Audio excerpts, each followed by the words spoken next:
It's my money, Calix. I earn 3 times what you do, my wife snapped. I replied, all right, pulled our bank statements and saw $4,000 leaving every month for years, until I met the brother she was really paying for. I'm standing in our kitchen holding bank statements. My wife just said those words. 4 years of marriage, and this is the hill she's chosen to die on. Hey viewers, before we get into this mess, hit that subscribe button. This one's a wild ride about family, guilt, and what happens when you finally stop enabling bad behavior. Let me set this up properly because the numbers matter here. I'm Calix Ward, 30 years old, field tech for an emergency services company. I do technical rescue, confined space, high angle, water rescue, that kind of thing. It's dangerous work, but it pays decently. I make $122K a year, which in most places would be great money. My wife Adira makes $325K. She's in corporate administration for a tech company, and she's brilliant at it. When we got married 4 years ago, the income disparity wasn't an issue. We pooled everything, lived below our means, saved aggressively. We were building toward buying a house, maybe starting a family eventually. I thought we were on the same page about our future. Turns out I was wrong about a lot of things. 3 weeks ago, I'm reconciling our accounts, something I do quarterly just to make sure we're on track. And I notice consistent transfers. $3,000 to $4,000 every single month to an account I don't recognize. I ask Adira about it that night. We're having dinner, and I bring it up casually. Hey, who's this account we're sending money to? Is it automatic savings or something? She goes still. Fork halfway to her mouth. That's for Jarek, her 25-year-old brother, the one who dropped out of community college, who's been finding himself for the past 6 years, who claims he's a musician but has never shown me a single song. We're sending him $4,000 a month? I'm sending him $4,000 a month to help with his music career. I set down my own fork. Adira, that's $48,000 a year. That's not helping, that's subsidizing his entire existence. He's my brother, he's family. I get that. But we're trying to buy a house. That money could be what? Sitting in an account while my brother struggles? While he tries to pursue his dream? I took a breath, tried to approach this rationally. How long has this been going on? Since we got married. My stomach dropped. 4 years? You've been sending him $4,000 a month for 4 years? He needed help. Our parents died when he was 19. He had no one. He has you. But Adira, that's almost $200,000. That's a down payment on a house. She stood up. This is exactly why I didn't tell you. I knew you'd react like this. React like what? Like someone who just found out his wife has been secretly funneling our savings to her unemployed brother? It's my money, Calix. I earn 3 times what you do. I'll spend it how I want. And there it was. The thing she'd been holding back. The thing that made me realize we weren't actually partners in this marriage. We were 2 people with very different ideas about what partnership meant. I spent that night on the couch. Not because she kicked me out, but because I needed space to think. The next morning, I called my buddy Ryland Voss. We worked together, and he's been through his own share of relationship drama. I told him everything. Man, he said, that's rough, but you need to set a boundary. Hard line. I don't want to give her an ultimatum. It's not an ultimatum. It's protecting your future. If she's dumping $200,000 on her brother without telling you, what else is she hiding? He was right. I knew he was right. That night, I told Adira we needed to talk. Really talk. If this continues, I'm filing for divorce. I'm not spending my life working my ass off so your brother can avoid growing up. I expected tears. Expected her to apologize, to see reason. Instead, she looked at me with something close to contempt. You don't understand what he's been through. What I put him through. What you put him through. Adira, you were a kid yourself when your parents died. I was the golden child. I got all the attention, all the praise. I went to college, got the good job, had the perfect life. And Jarek, he got nothing. He was overlooked, neglected, and it's my fault. I stared at her. This was new territory. Your parents' parenting choices aren't your responsibility. Aren't they? I benefited from them. I got everything he should have had. The least I can do is help him now. This wasn't about helping. This was about guilt. Deep, irrational guilt that had been festering for years. I want to meet with him, I said. The three of us. I want to understand what's really going on. She agreed, reluctantly. Set it up for that weekend. The meeting happened at a coffee shop downtown, neutral territory. I got there early, ordered black coffee, waited. Adira arrived first, sat across from me without saying much. 5 minutes later, Jarek rolled up in an Uber. First thing I noticed, he was dressed well. Too well. Designer jacket, expensive sneakers, brand new phone. This was supposed to be a guy struggling to make rent while pursuing music. He sat down.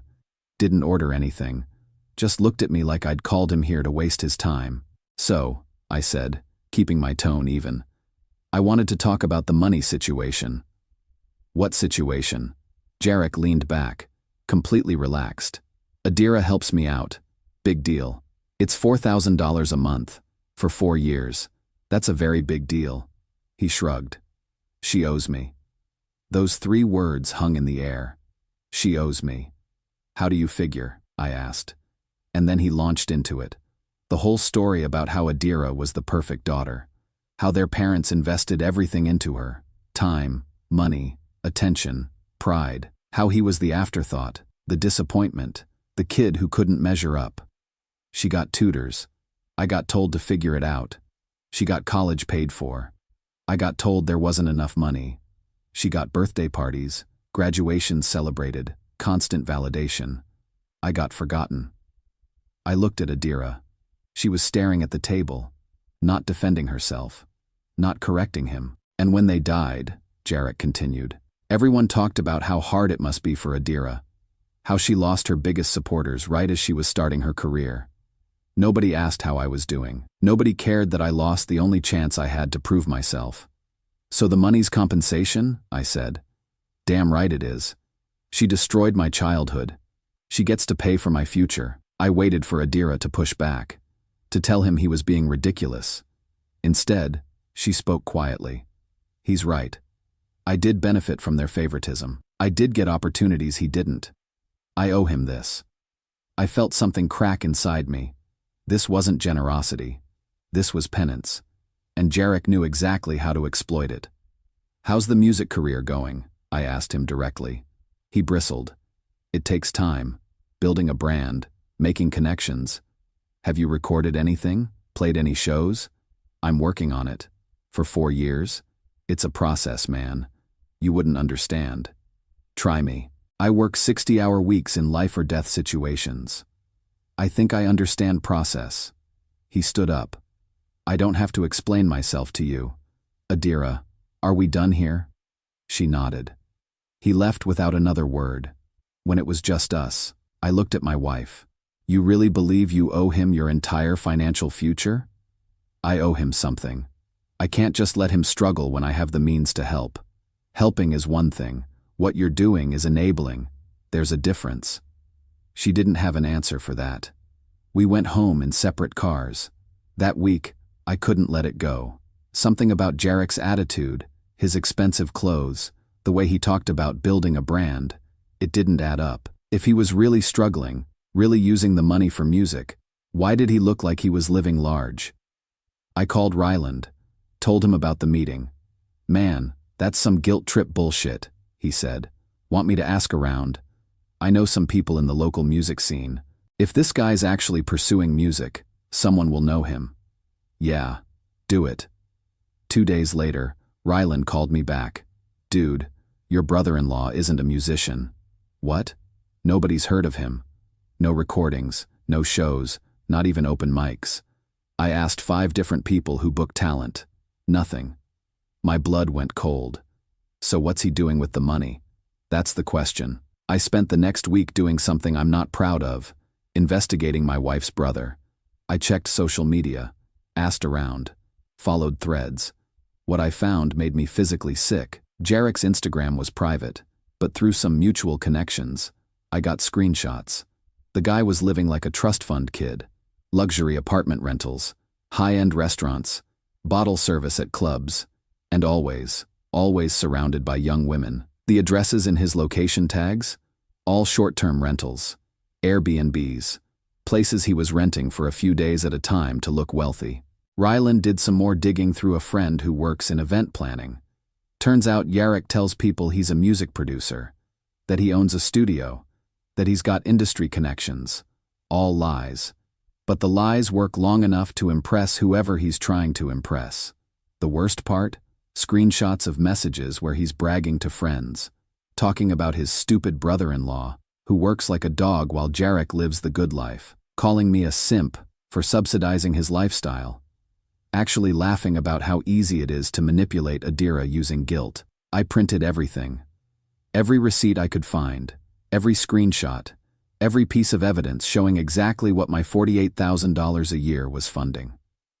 That night, I laid it all out on our dining room table, called Adira in. "Sit down. We need to talk." She saw the papers and went pale. "What is this?"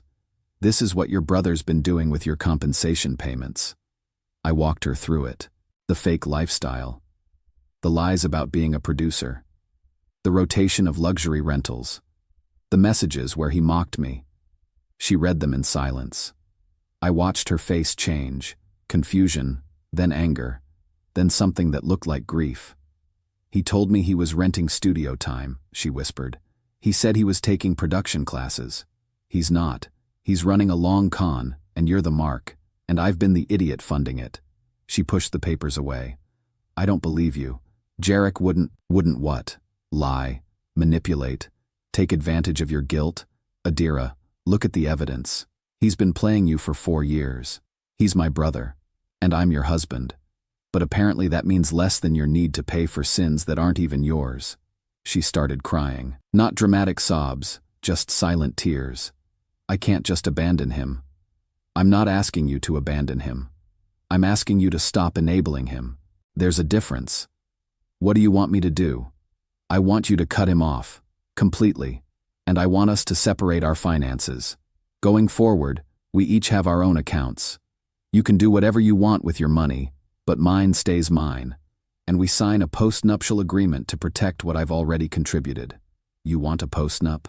"I need legal protection, Adira, because right now, I don't trust that you won't drain everything we have to feed your brother's lifestyle." She looked at me like I'd slapped her. "You don't trust me. I don't trust your judgment when it comes to him. And I can't build a life with someone who's more committed to their guilt than their future." I gave her a deadline. 2 weeks to decide. Either we sign the post-nup and cut Jarek off, or I file for divorce. The 2 weeks were hell. Adira barely spoke to me. She'd come home from work, lock herself in our bedroom, stay there until morning. I thought she was going to choose him. Honestly, I prepared myself for it. Started looking at apartments, calculating what divorce would cost, accepting that this marriage might be over. Then, with 3 days left on my deadline, she came to me. I told Jarek he's cut off, no more money. And he lost it, completely lost it. Started screaming about how I owed him, how I'd ruined his life, how he'd never forgive me. I'm sorry. Don't be. Because then he said something that made everything clear. She looked at me with red eyes. He said if I didn't give him a lump sum payment, $100,000, he'd sell our parents' house, the one we inherited together. Said he'd force a sale and take his half, and I could deal with the consequences. I stayed quiet. Let her process. That's when I realized you were right. It was never about making things fair. It was never about helping him heal from childhood trauma. It was about control, about finding someone he could manipulate. She took a shaky breath. He doesn't see me as his sister. He sees me as an ATM that he can guilt trip whenever he wants. So what do you want to do? I want to give him the house. Sign my half over to him completely. But only if he signs something saying he'll never ask me for another cent. Ever. We got a lawyer. Drew up the paperwork. Jarek signed it without even reading it properly. Too excited about getting a free house to understand what he was really signing. That was 8 months ago. Jarek sold the house immediately, got about $400,000 for his half. I heard through mutual acquaintances that he blew through it in 6 months. Bought a car, rented a penthouse, threw parties, tried to impress everyone with his newfound wealth. The money ran out. The car got repossessed.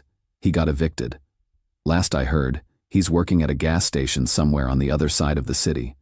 Adira and I are still together. But things are different now. We have separate accounts.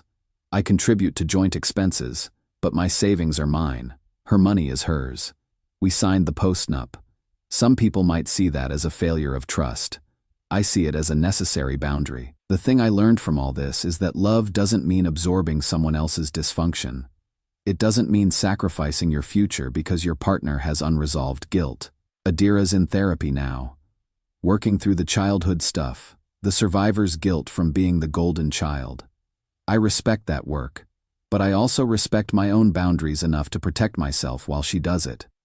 I'm not going to lie and say everything's perfect. We have tense conversations. She still feels guilty about cutting Jarek off, even after everything. But she's learning that guilt isn't love, and enabling isn't help. As for Jarek, part of me feels bad for him. He really was the overlooked kid. His parents really did fail him. But that doesn't give him the right to hold his sister hostage with that pain for the rest of her life. He made his choices, built his identity around being a victim, and when someone finally said no more, he proved exactly who he was by trying to extort his own sister. The hardest part of all this wasn't the money. It was watching Adira realize that the person she'd been protecting, the person she'd been sacrificing for, saw her as nothing more than a resource to exploit. That kind of betrayal cuts deeper than any affair, because it came wrapped in family obligation, in shared trauma, in the language of justice and compensation. But real family doesn't work like that. Real family doesn't demand you bankrupt your future to pay for the past. I'm sitting here now in our apartment, still renting because we're rebuilding our savings, and I'm thinking about how close I came to walking away, how close we came to losing everything because Adira couldn't separate helping from enabling, love from guilt. We're not there yet. Maybe we never will be completely, but we're building something real now. Something based on honest boundaries instead of hidden transfers and unspoken resentment. Is it the relationship I thought I was signing up for? No. But it's the one we've got, and we're both choosing to show up for it with clear eyes this time. Jarek texts sometimes, usually when he needs something. Adira doesn't respond anymore. That's growth. Painful, uncomfortable growth, but growth nonetheless. Someone asked me recently if I regret giving the ultimatum. If I regret forcing Adira to choose. I don't. Because here's what I learned. You can't save someone who's determined to drown in their own guilt. You can't build a future with someone who's more committed to paying for the past than creating something new. All you can do is protect yourself, set your boundaries, and hope the person you love decides they're worth fighting for too. Sometimes they do, sometimes they don't. I got lucky. Adira eventually chose our future over her brother's manipulation, but it took hitting rock bottom for her to see clearly. And me?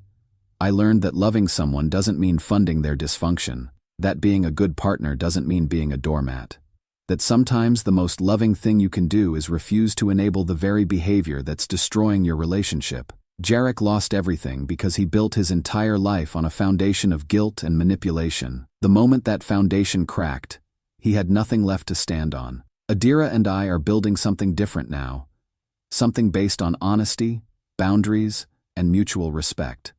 It's harder work than I expected, but it's real work, and real is all I've ever wanted. Thanks for following this journey. Hit that subscribe button and drop a comment. Have you ever dealt with a family member who used guilt as a weapon? How did you handle it? Let me know below. And to anyone out there dealing with something similar, you're not wrong for setting boundaries.